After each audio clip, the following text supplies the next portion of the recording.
এই তিথি, এদিকে আসো।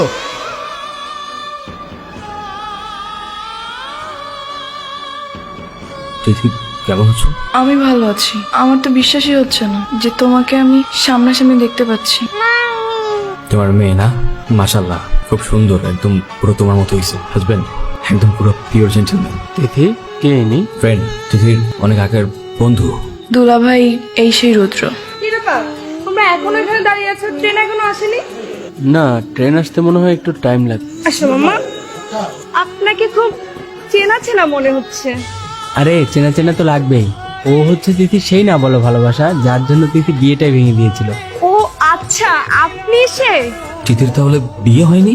না, হয়নি। চলো না বাবুর জন্য কিছু খাবার নিয়ে সিট নিয়ে।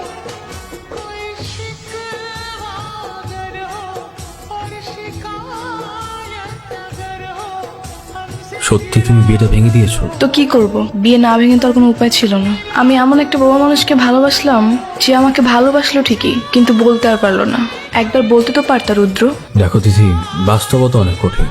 ভালোবাসলেও সেই সময়টাতে ভালোবাসি বলার মতো সিচুয়েশন ছিল। ছেলেটার মা মৃত্যুসজ্জায় ছিল। দিন রাত 24টা ঘন্টা ছেলেটার মায়ের মৃত্যু ভয়ে তার দিন কাটত। ভাগ্যের কি দিন পরিণত, ছেলেটার মায়ের আগে তার বাবা চলে যায়। ঠিক সেই সময় তোমার বাবা এসে বলে তোমার বিয়ে ঠিক হয়ে গেছে। তখন সেই ছেলেটার কি বা করার ছিল বলো? তাই বলে এভাবে হারিয়ে যাবা? যাকে ভালোবাসি তাকেই যদি না পাই, থেকেই বা কি করবো? তুমি জানো না রুদ্র, তুমি হারিয়ে যাওয়ার পর আমি তোমাকে প্রত্যেকটা সেকেন্ড, প্রত্যেকটা মিনিট কতটা মিস করেছি।